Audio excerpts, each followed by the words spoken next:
On est très très heureux. Vous pouvez passer devant, derrière la caméra, tout va bien. On est très heureux de vous accueillir, Louane, donc candidate officielle à l'Eurovision 2025. Vous êtes accompagnée par Alexandra Redamiel. Bienvenue à vous. Vous êtes chef de la délégation française à l'Eurovision. Et puis Steven Bellery, chef du service culture pour BFM TV. Bonjour, on est très heureux de vous accueillir. Votre parole se fait rare dans les médias. Merci beaucoup d'être avec nous. Merci à vous. Je suis ravie d'être ici avec toi. Est-ce que la préparation a commencé? Oui. Oui, déjà. Oui. Comment on se prépare pour un événement pareil? Parce que c'est quand même une sacrée compète. Vous êtes coachée par Alexandra?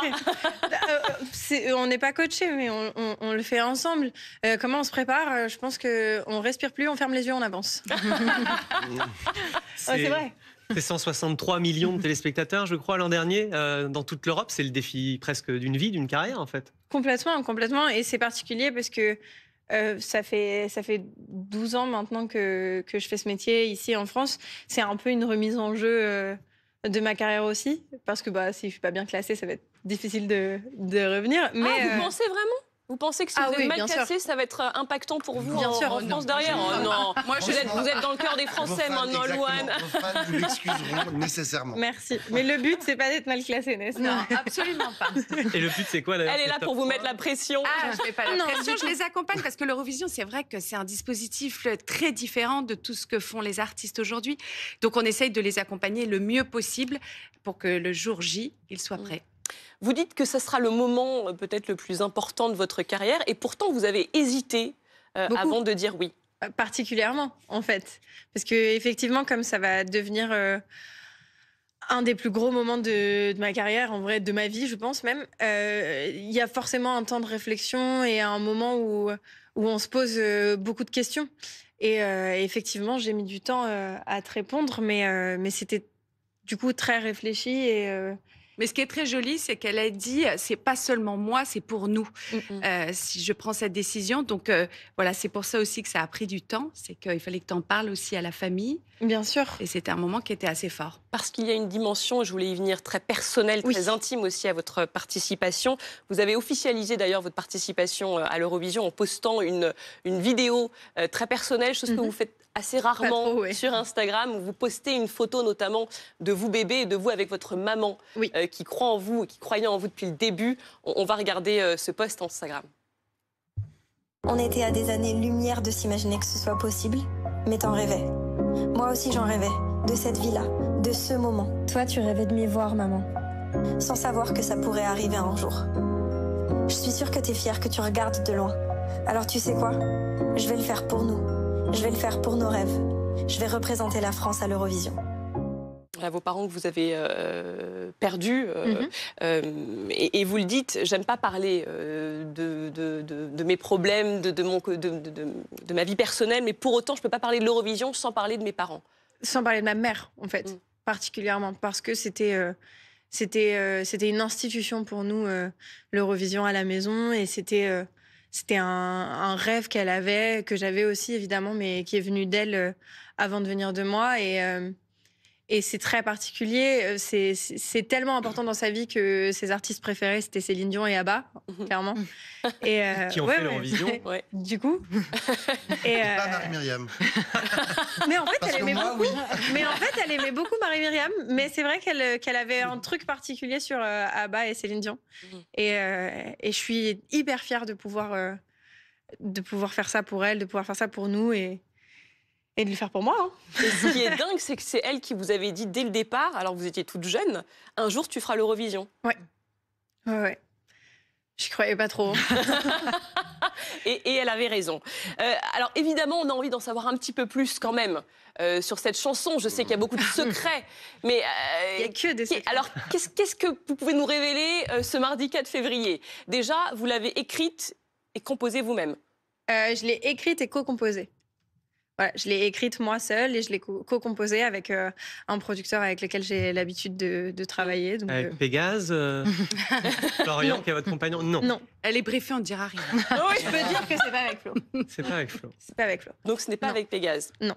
D'accord. Est-ce que vous l'avez produite pendant l'enregistrement de votre dernier album, l'été dernier? Avant. Ouais. Donc c'est une chanson que vous avez en vous depuis quelque temps? Oui, mais c'est une chanson où c'était très particulier parce que je savais pas trop quoi en faire. Donc c'était assez fou. Parce que quand on s'est rencontrés avec Alex, au départ, j'étais pas, j'allais dire sur mes gardes, mais c'est pas sur mes gardes. J'avais vraiment besoin d'un temps de réflexion et de réfléchir à ce que j'allais faire. Donc je lui ai pas répondu. Je lui ai laissé un gros silence pendant quelques mois. C'est ça. J'attendais. C'était pas un vent parce qu'elle savait que j'allais lui en parler, mais c'était compliqué. Et en fait, au lieu de lui en parler, je lui ai dit, écoute, j'ai une chanson à te faire écouter. Et je suis allée chez elle. Et je lui ai fait écouter la chanson et je lui ai dit, je crois que c'est ça. Donc c'est la chanson qui a guidé votre décision, qui a été en fait le déclic. Aussi, et les mots de mon mec qui, au bout d'un moment, m'a dit, mais en fait, pourquoi tu réfléchis? Pourquoi tu fais... Vas-y, hein, vas-y. Et je suis venue te voir et je t'ai fait écouter cette chanson. Et cette chanson vous a convaincu? Ah oui, c'était un grand moment, cette chanson, parce qu'en plus, elle est venue chez moi, c'était dans mon environnement, elle me fait écouter cette chanson. Et d'ailleurs, c'était très mignon, parce qu'elle me dit, si tu n'aimes pas, j'en ai peut-être une deuxième. Et je lui ai dit, on s'arrête là. On s'arrête là, c'était un moment qui était très fort. En vrai, on a tellement envie de vous parler de cette chanson. C'est ça. Mais allez-y, vous êtes après ça. Non, mais en vrai, de tous les répertoires de Louane, je crois qu'il y a vraiment un point commun, c'est l'intensité qu'elle met dans cette chanson. J'en ai encore les frissons quand je vous en parle parce que voilà, elle est intense, Louane. Elle est intense dans ses émotions, elle est authentique. C'est une vraie mise à nu, en fait, cette Eurovision pour elle. Dans tous les sens, qu'il soit personnel ou qu'il soit professionnel. Je sens que j'accompagne une artiste et cette mission, je la prends vraiment à cœur. Donc, ce sera une chanson qui parle de vous, qui est très personnelle, ça on peut le dire. Franchement... C'est plus large que ça. Ouais, c'est plus large que ça. Mais ce que je veux dire, c'est qu'aujourd'hui, je crois que quand elle est arrivée avec cette chanson et qu'elle m'a dit « j'ai envie de te la faire écouter », il y avait un côté partage qui va être extrêmement fort avec la France. Alors, il y a deux Louane. Il y a la Louane qu'on adore qui fait des ballades comme Secret, mais il y a la Louane qui fait danser comme Pardonne-moi, par exemple. Vous disiez, Alexandra, que vous aviez été émue aux larmes quand vous aviez entendu cette chanson. Ça veut dire que c'est quoi? C'est plutôt une ballade? Ça veut dire que... T'inquiète, je sais. Ça veut dire que, si je suis hyper honnête, c'est 100% moi, mais c'est quelque chose que j'ai jamais fait. Vous allez danser. Vous allez danser. J'ai dansé Dans déjà. le dernier clip. Donc non. Non, j'ai pas prévu de danser, en tout cas, pour l'instant. Mais pour l'instant, on sait pas. On ne va pas danser. Je crois pas. Mais c'est quelque chose d'assez nouveau chez moi. Mais on a quand même une belle annonce à vous faire parce que c'est vrai qu'on va révéler cette chanson le 15 mars au Stade de France à la mi-temps. Oui, à la mi-temps du match destination. Oui. France-Écosse. Exactement. Vous la chanterez à ce moment-là. Et oui, ça sera la révélation. Devant 60 000 personnes. 80. Pour la première fois. 80. Oh là. 80. Pas de pression, tout va bien. Pablo, qui est un grand fan de l'Eurovision, je suis un grand fan de Louane. Mais non, mais j'avais une question, c'est justement, mais qui rejoint celle de Steven, c'est comment est-ce qu'on choisit une chanson pour l'Eurovision? Est-ce qu'on se dit, bon, bah, ça va être plus une balade? Est-ce qu'il y a des trucs qui sont vraiment interdits pour l'Eurovision? C'est pas un algorithme. C'est trop fort. C'est pas un algorithme. Je pense que ce qui est important, c'est pas seulement une chanson, c'est un tout. C'est une artiste, c'est un artiste et une chanson. Mais en l'occurrence, elle a un répertoire très large. Une chanson de l'Eurovision, c'est le temps d'un instant. C'est 3 minutes. On va pas la rechanter. Les 200 millions de téléspectateurs, ils regardent et en fait, ça doit être impactant immédiatement. Donc en fait, quand on reçoit, nous, la chanson, il faut qu'elle soit immédiate. Donc si j'avais une réponse à donner, c'est l'immédiateté et de la manière dont on la reçoit. Vous allez chanter devant des millions de personnes. L'Eurovision, c'est 163 millions l'an dernier. 163 millions, voilà. Rien que ça. Pas de pression. Un public, pas de pression. Je ne vais pas vous mettre la pression, mais un public qui ne vous connaît pas forcément à l'étranger non plus. Il y a une appréhension, même quand on est habitué de la scène comme vous? Alors, ce que je dis à Alex, c'est que mon avantage, c'est que j'ai grandi à la télévision. Donc, l'idée du direct, c'est pas particulièrement quelque chose qui me fait peur. Après, hyper honnêtement, je respire pas beaucoup en ce moment, on va pas se mentir. Je chante pas 10 fois par jour. Ok.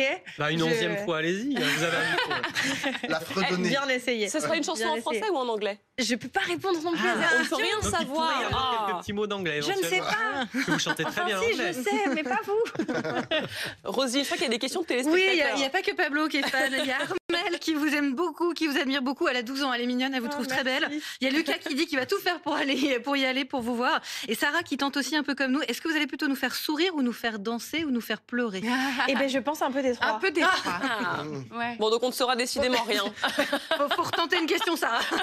Mais alors plutôt l'un ou plutôt l'autre? Est-ce que, vu la dimension symbolique que représente aussi cette participation au concours, il n'y a pas aussi la crainte de se laisser submerger par l'émotion? Non. Ça, c'est quelque chose que vous maîtrisez. Et puis, en fait, si je suis submergée par l'émotion à ce moment-là, ça servira le moment forcément.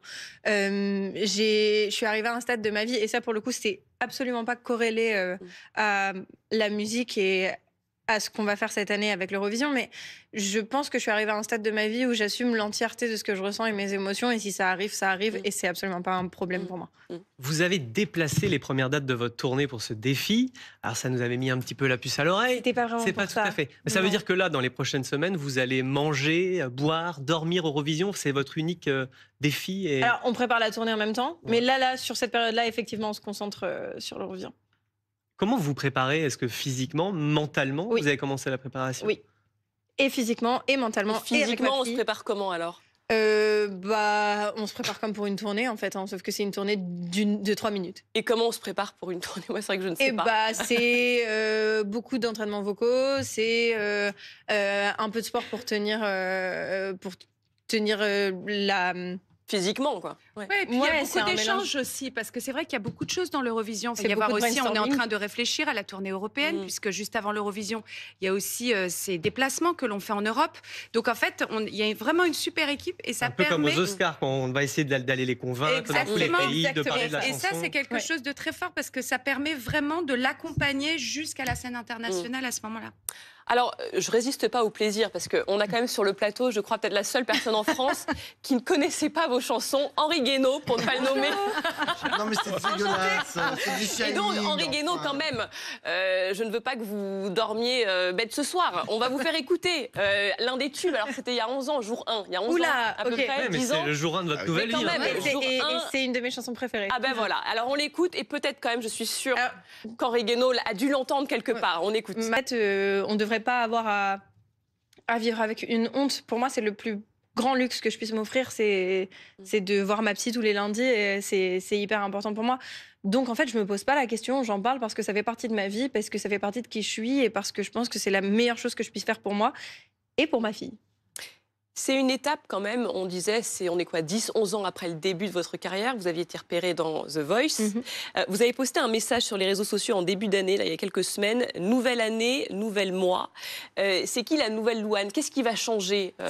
Alors si je suis hyper honnête, c'était une blague, c'est parce que j'ai C'était une blague, encore d'accord, changé j'ai pas compris la blague C'est alors. parce que j'ai De encore coiffure. changé de coiffure. C'est ça, C'est c'est la parce que j'ai coiffure. encore changé de couleur de Eh oui. cheveux. Et vous avez rechangé, d'ailleurs, vous avez j'ai- vu rouge.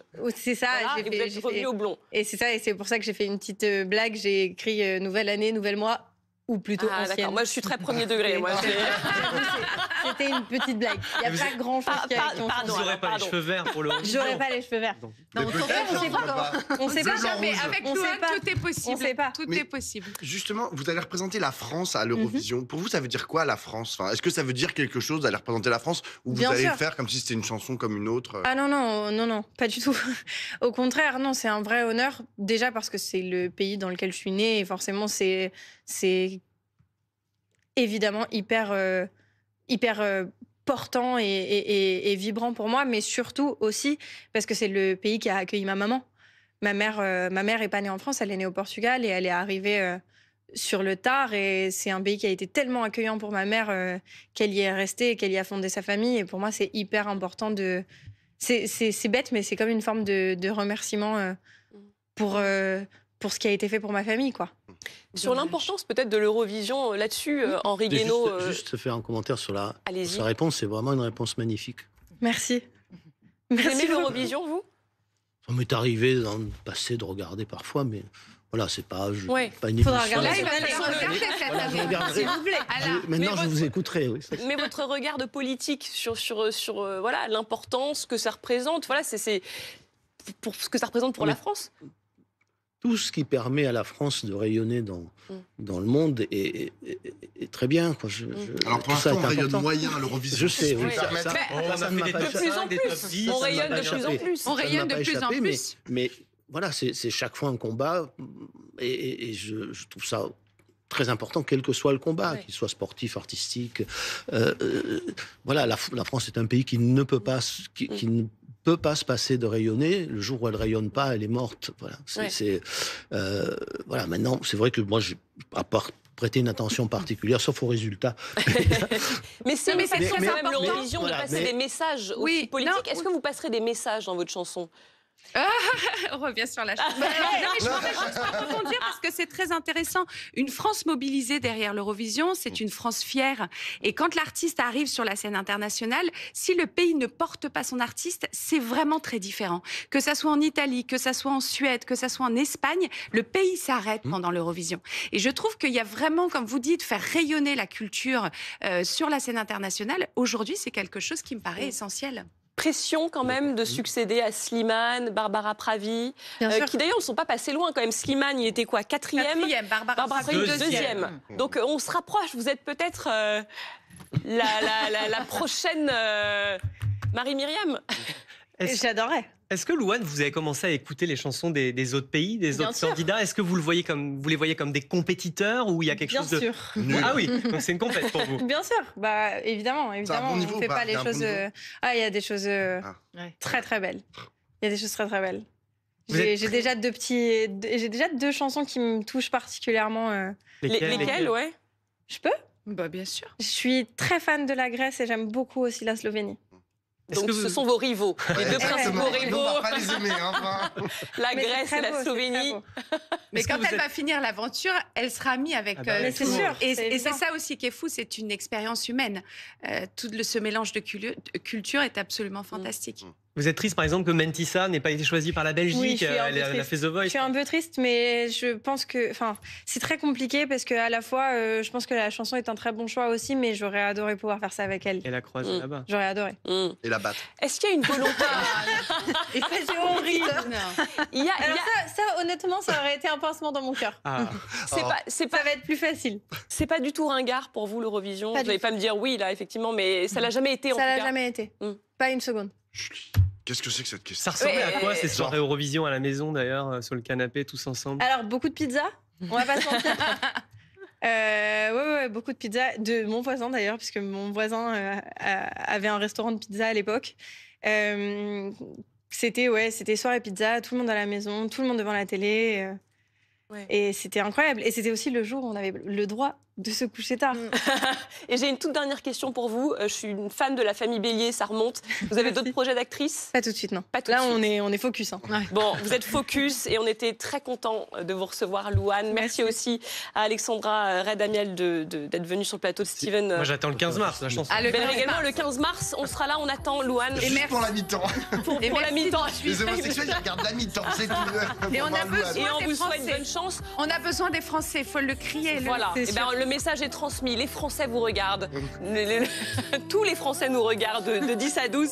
On se quitte avec La pluie, qui est votre dernier tube. Merci. Merci, Louane.